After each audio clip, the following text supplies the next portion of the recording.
Good morning students. बेटा अपना जो लास्ट लेक्चर था उसमें हमने हार्मोनियस इक्वेशन की स्टडी की थी। बेटा अपना आज का टॉपिक और इस चैप्टर का जो आगे का टॉपिक है वो है effect of catalyst on the rate of A reaction. एक रिएक्शन की रेट पे कैटलिस्ट का क्या इफेक्ट होता है। तो सबसे पहले बेटा आप ये समझो कि कैटलिस्ट क्या होता है। कैटलिस्ट क्या होता है बेटा? It is a substance which alter the rate of chemical reactions। आपका कैटलिस्ट वो सब्सटेंस होता है जो केमिकल रिएक्शंस के रेट को क्या कर देता है, चेंज कर देता है बेटा, है ना। और ये जो फिनोमिना होता है या वी कैन से जो ये एक्शन ऑफ कैटलिस्ट होता है उसको हम लोग क्या बोलते हैं बेटा? कैटालाइसिस बोलते हैं, है ना। अब पहली बात दिमाग में ये आती है कि हमें कैसे पता लगा कि कैटलिस्ट कैसे केमिकल रिएक्शन के रेट को चेंज करता है। तो बेटा सबसे पहले ये बात ऑब्जर्व की थी, एक साइंटिस्ट थे ब्रिजेलियस, वो अपना लेबोरेटरी में केमिकल रिएक्शन कर रहे थे बेटा। वो KClO3 का डिसोसिएशन करा रहे थे और ऑक्सीजन गैस को रिलीज करा रहे थे। तो उन्होंने क्या किया, एक बार इस रिएक्शन को नॉर्मली हीट देके प्रोसीड कराया तो KCl+O2 रिलीज हुई, है ना। लेकिन इसने सेम रिएक्शन को हीट के साथ MnO2 की प्रेजेंस में रिएक्ट कराया बेटा। तो यहाँ पे जो O2 के रिलीज होने की जो रेट थी वो क्या हुई, इंक्रीज हो गई। उससे हमें पता लगा कि जो आपका कैटलिस्ट है वो क्या करता है, या जो सब्सटेंस हम लोग ऐड करते हैं ड्यूरिंग द रिएक्शन वो क्या करता है बेटा, आपके केमिकल रिएक्शन के रेट को क्या कर देता है, चेंज कर देता है। और उसी को हम लोगों ने क्या नाम दिया, कैटलिस्ट नाम दिया। अब बेटा कैटलिस्ट देखो मैंने आपको एक बात बोली है, which change the rate of chemical reaction. अब चेंज में तो ये रेट को डिक्रीज भी कर सकता है और रेट को इंक्रीज भी कर सकता है। तो इस बेसिस के ऊपर हमने कैटलिस्ट को दो कैटेगरी में डिवाइड किया है बेटा। One is positive catalyst, another is negative catalyst. Positive catalyst वो होते हैं बेटा जो रिएक्शन की रेट को क्या करते हैं, इंक्रीज कर देते हैं। और नेगेटिव कैटलिस्ट वो होते हैं जो रिएक्शन की रेट को क्या कर देते हैं बेटा, डिक्रीज कर देते हैं। अब आप लोग इनको पॉजिटिव नेगेटिव कैटलिस्ट भी बोल सकते हो या फिर बेटा प्रोमोटर और इनहिबिटर भी बोल सकते हो। प्रोमोटर कौन से होंगे बेटा, पॉजिटिव कैटलिस्ट को हम लोग प्रोमोटर कहेंगे, जो क्या करते हैं बेटा, आपकी रिएक्शन की रेट को प्रोमोट कर देते हैं या इंक्रीज कर देते हैं। इनहिबिटर क्या होंगे बेटा, नेगेटिव कैटलिस्ट होंगे जो आपकी रेट को, केमिकल रिएक्शन की रेट को क्या कर देते हैं, इनहिबिट कर देते हैं या वी कैन से डिक्रीज कर देते हैं। ठीक है ना। तो ये था बेटा आपका नॉर्मली कैटलिस्ट का इंट्रोडक्शन। कैटलिस्ट क्या होता है, कैटालाइसिस क्या होता है और कैटलिस्ट की टाइप कौन कौन सी होती है। बेटा नेक्स्ट है अपना ऑटो कैटालाइसिस। अब ऑटो का मतलब आपको पता ही होगा सेल्फ, है ना। ऑटो कैटालाइसिस या ऑटो कैटलिस्ट क्या होते हैं बेटा, जब हम जनरली कोई केमिकल रिएक्शन प्रोसीड करा रहे होते हैं और उसमें जो आपकी प्रोडक्ट फॉर्मेशन होती है या जो आपका प्रोडक्ट होता है वही किसकी तरह काम करने लग जाए, कैटलिस्ट की तरह काम करने लग जाए, उनको बोलते हैं बेटा ऑटो कैटलिस्ट। और फिनोमिना को बोलते हैं बेटा ऑटो कैटालाइसिस, है ना। जिसमें आपका एक प्रोडक्ट जो है वही किसकी तरह काम करने लग जाए, कैटलिस्ट की तरह काम करने लग जाए। बट एक जनरल मैंने एग्जांपल लिखा हुआ है नीचे, है ना, जो प्रीवियस कंपटीशन में पूछा हुआ है कि MnO4 प्लस H2C2O4, ये क्या है बेटा, H2C2O4 ऑक्जेलिक एसिड। KMnO4 का हमने रिएक्शन कराया ऑक्जेलिक एसिड के साथ in the presence of H2SO4। H2SO4 यहाँ पे क्या करेगा बेटा, एसिडिक मीडियम प्रोवाइड करेगा। तो रिएक्शन जो प्रोसीड हुई तो मेरा प्रोडक्ट बना बेटा K2SO4, MnSO4, CO2 और H2O। तो यहाँ पे जो MnSO4 है ये क्या करेगा, इस रिएक्शन में कैटलिस्ट की तरह काम करेगा, है ना। जैसे जैसे MnSO4 का प्रोडक्शन स्टार्ट होगा या जैसे जैसे रिएक्शन में आपका MnSO4 बनेगा, इसके बनते ही रिएक्शन की रेट अपने आप क्या हो जाएगी, फास्ट हो जाएगी, क्योंकि यही इस रिएक्शन में किसकी तरह काम करेगा, कैटलिस्ट की तरह काम करेगा। तो ध्यान रखना ऑटो कैटालाइसिस पे प्रीवियस ईयर्स में क्वेश्चन पूछे हुए हैं, है ना। कई बार नॉर्मली बोर्ड में क्वेश्चन पूछ लेता है कोई एक रिएक्शन देके कि इसमें प्रोडक्ट बनने के बाद, थोड़ा सा प्रोडक्ट बनने के बाद आपकी जो रिएक्शन की रेट है वो क्या होती है, एकदम से फास्ट हो जाती है, क्यों। तो आप वहां पे क्या बताओगे बेटा, ऐसे क्वेश्चंस में, ऐसे रिएक्शंस में आपका जो प्रोडक्ट है वही किसकी तरह काम करने लग जाता है, कैटलिस्ट की तरह काम करने लग जाता है। तो ये एग्जांपल आप लोग ध्यान रखें, है ना। अब हम बेटा डिस्कस करते हैं कैटलिस्ट की कुछ प्रॉपर्टीज की। तो बेटा पहली प्रॉपर्टीज है, it never consume in the reaction. आपको ये बात पता होगा, 9th में आपने पढ़ ली होगी बेटा, कैटलिस्ट कभी भी रिएक्शन में खुद कंज्यूम नहीं होता है ना। वो सिर्फ रेट को क्या करता है, इंक्रीज या डिक्रीज करता है बेटा। तो it never consume in the reaction. दूसरी बात बेटा, इट नेवर इनिशिएट रिएक्शन, ये कैटलिस्ट कभी भी रिएक्शन को इनिशिएट नहीं करता है, कभी स्टार्ट नहीं करता है। ये रिएक्शन स्टार्ट होने के बाद अपना एक्शन स्टार्ट करता है बेटा, रिएक्शन को फास्ट या स्लो करता है ना। मैं आपको अगर एक छोटा सा एग्जांपल दूं, सपोज हम लोग क्या करते हैं कि मेरे पास एक 2-2 हजार के नोटों की गिड्डी है, मैंने उसको आग लगा के उसकी राख बना दी, है ना। अब उस राख, अगर जो आपने राख बना दी है उसमें आप दुनिया का बेटा कोई भी कैटलिस्ट डाल लो, वो 2000 के नोटों की गिड्डी दोबारा नहीं बन सकती। कहने का मतलब मेरा क्या है कि कोई भी कैटलिस्ट जो होता है वो बेटा रिएक्शन को कभी भी इनिशिएट नहीं करता है, लेकिन अगर रिएक्शन आपकी एक बार इनिशिएट हो गई है या स्टार्ट हो गई है तो वो आपके रिएक्शन को फास्ट कर सकता है या रिएक्शन को स्लो कर सकता है। तो बेटे 2 प्रॉपर्टी हुई। तीसरी प्रॉपर्टी है बेटा, catalyst does not change average energy of the reaction, या we can say it does not change energy of reactant or energy of product। ये energy of reactant या energy of products को कभी भी चेंज नहीं करता है बेटा। it does not change thermodynamic behavior of the reaction, ये रिएक्शन के थर्मोडायनेमिक बिहेवियर को कभी भी चेंज नहीं करता है बेटा।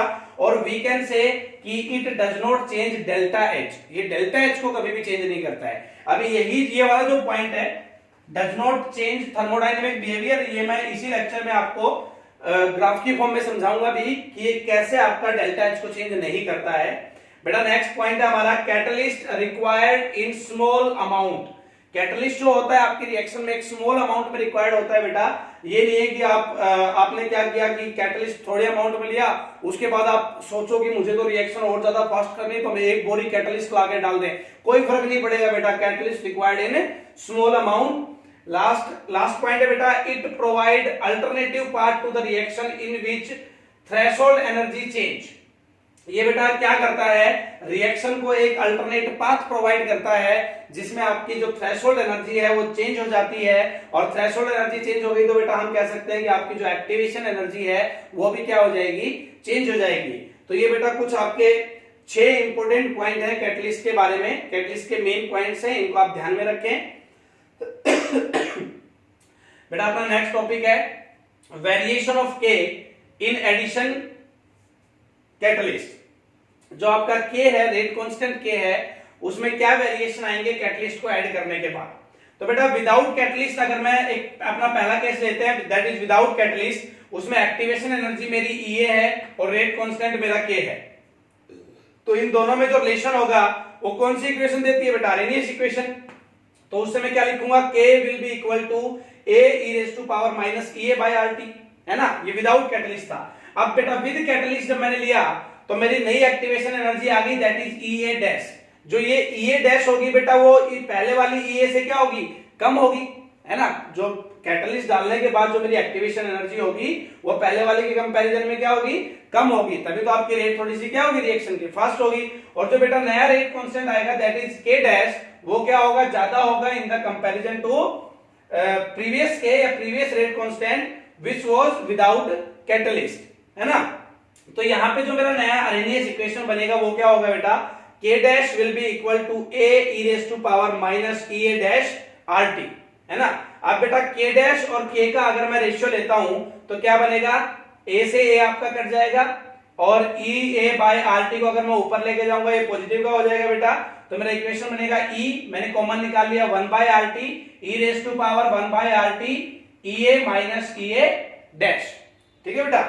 अब अगर मैं आपका दोनों साइड नेचुरल लॉग ले लेता हूं तो ये क्या हो जाएगा, natural log k dash by k will be equal to, मैंने आपको अपने कल के लेक्चर में भी बताया था बेटा, जो e है और जो नेचुरल लॉग है वो एक दूसरे के क्या है बेटा, जानी दुश्मन है। तो ये हट जाएगा यहां से, ये क्या बनेगा बेटा, ea minus ea dash bye rt। अगर अब इसको मैं लॉग बेस 10 में कन्वर्ट करना चाहूं तो आपको नेचुरल लॉग और लॉग बेस 10 का रिलेशन पता ही होगा। तो ये क्या हो जाएगा बेटा, log k dash by k will be equal to ea minus ea dash by 2.303 rt। तो ये था बेटा variation in k after adding catalyst. ये जो लास्ट वाली इक्वेशन है आपकी, log k dash by k will be equal to ea minus ea dash by 2.303 rt। इस पे आपको काफी क्वेश्चंस मिलेंगे बेटा, है ना। तो ये था बेटा आपका generally effect of catalyst on rate of reaction. अब बेटा इसी चीज को हम लोग थोड़ा सा ग्राफ की फॉर्म में समझते हैं कि ये कैसे इफेक्ट करता है। मैं आपको ग्राफ बना के समझाता हूं बेटा। देखो, हमने जो अपना पहला ग्राफ किया था इसी चैप्टर में, वो फ्रैक्शन ऑफ मॉलिक्यूल्स और एनर्जी के बीच में किया था, है ना। This is FOM, fraction of molecules, और ये मेरा एनर्जी था। और ग्राफ कैसे गया था, ये पहाड़ी सा ग्राफ बनाया था हमने। ये क्या था बेटा, ER, energy of the reactant. यहां पे हमने क्या लिया था बेटा, एक ET लिया था, दैट वाज थ्रेशोल्ड एनर्जी, और इन दोनों के बीच का एक डिफरेंस था, ये क्या था बेटा, EA, that was activation energy. और ये जो ET से आगे का जितना भी ये शेडेड रीजन हमने बनाया था, ये क्या था, आपके वो मॉलिक्यूल्स थे जो क्या कर रहे थे बेटा, प्रोडक्ट की फॉर्मेशन कर रहे थे। अब जैसे ही मैं इसमें कैटलिस्ट ऐड कर दूंगा बेटा, तो कैटलिस्ट क्या करेगा, आपका जो ये ET है इसको कम कर देगा, है ना। तो ET का जो लाइन है वो थोड़ा सा मैं इधर डिस्प्लेस कर रहा हूं, ये ET को क्या कर देगा बेटा, कम कर देगा। अब जैसे ही आपका ET कम होगा तो आप देख पा रहे हो फ्रैक्शन ऑफ मॉलिक्यूल्स क्या होगा, जो आपके प्रोडक्ट की फॉर्मेशन करेंगे वो क्या हो रहे हैं बेटा, बढ़ गए हैं, है ना। इसका मतलब जैसे ही मैंने कैटलिस्ट को ऐड किया, वो क्या करेगा, ये एक नया ET आ गया मेरा, दैट इज ET डैश, है ना। कैटलिस्ट ने ऐड होते ही ET को कम कर दिया, थ्रेशोल्ड एनर्जी को कम कर दिया। थ्रेशोल्ड एनर्जी कम होते ही आप देख पा रहे हो यहाँ पे एक नई एक्टिवेशन एनर्जी में लिख रहा हूं EA डैश, मतलब आपकी जो एक्टिवेशन एनर्जी है वो भी क्या हो गई, कम हो गई। और जो फ्रैक्शन ऑफ मॉलिक्यूल्स है जो आपका प्रोडक्ट फॉर्मेशन देगा वो क्या हो गया, बढ़ गया है ना। तो ये बेटा इस ग्राफ से जो इफेक्ट ऑफ कैटलिस्ट था वो हम देख पा रहे हैं। दूसरा ग्राफ जो हमने किया था,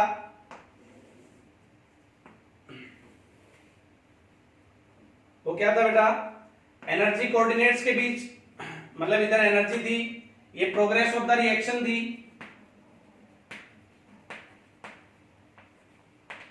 है ना। इसमें क्या था बेटा, आपका जो ग्राफ था कुछ इस टाइप का था। ये क्या ले रहे थे हम लोग, ER, energy of the reactant, this is energy of the product. ये क्या थी बेटा आपकी, जो सबसे ऊपर वाली थी, ये थी ET, थ्रेशोल्ड एनर्जी, और ये ER से ET तक जो पहुंचाएगी हमें वो कौन थी, एक्टिवेशन एनर्जी बेटा, है ना। Activation energy of forward reactions हम बोल सकते हैं। रिएक्शन अगर बैकवर्ड आ रही हो तो ये EP और ET के बीच का जो डिफरेंस होगा ये क्या होगा आपका, activation energy of backward reaction, है ना। और जो बेटा EP और ER के बीच का जो डिफरेंस होगा ये क्या होगा, डेल्टा H। तो ये टोटल एनर्जी थी, है ना।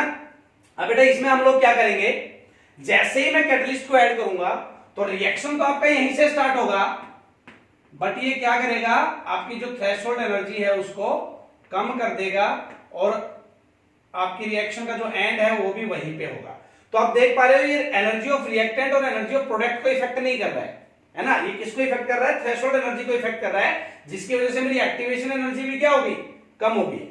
एक्टिवेशन एनर्जी भी कम होगी है बेटा। और जो हम बता रहे थे कि ये जो थर्मोडायनेमिक है रिएक्शन की उसको भी इफेक्ट नहीं करता है बेटा। जो डेल्टा एच है वो भी क्या रहेगी, वो तो यही रहेगी ना, EP और ER का जो डिफरेंस होगा वही होगी डेल्टा एच। तो ये डेल्टा एच को भी इफेक्ट नहीं कर रहा है बेटा, ER को भी इफेक्ट नहीं कर रहा है, और EP को भी इफेक्ट नहीं कर रहा है, ये सिर्फ ET और EA को इफेक्ट कर रहा है। अब अगर मैं जो मैंने दूसरा जो आपकी डॉटेड लाइन दिखाई है कैटलिस्ट को ऐड करने के बाद, तो इसने एक्टिवेशन एनर्जी को कम किया है। इसका मतलब मैं आपसे अगर पूछना चाहूं कि ये किस टाइप का कैटलिस्ट था, पॉजिटिव कैटलिस्ट था कि नेगेटिव कैटलिस्ट था, तो ये बेटा कौन सा कैटलिस्ट था, पॉजिटिव कैटलिस्ट था। अगर नेगेटिव कैटलिस्ट होगा तो वो क्या करेगा, आपके ग्राफ को कुछ यूं कर देगा, EPER मतलब रिएक्शन का स्टार्टिंग पॉइंट एंड पॉइंट वही रहेगा। ET बढ़ा दी मतलब ET बढ़ गई तो ऑब्वियसली एक्टिवेशन एनर्जी भी बढ़ गई। ये कौन सा कैटलिस्ट होगा बेटा, नेगेटिव कैटलिस्ट होगा। ये कौन सा कैटलिस्ट है, पॉजिटिव कैटलिस्ट है। तो बेटा इन दोनों ग्राफ से आप देख पा रहे हो कि जो आपका कैटलिस्ट होता है वो रिएक्शन की रेट को कैसे अफेक्ट करता है। तो बेटा ये था कैटलिस्ट का total effect on the rate of the reaction.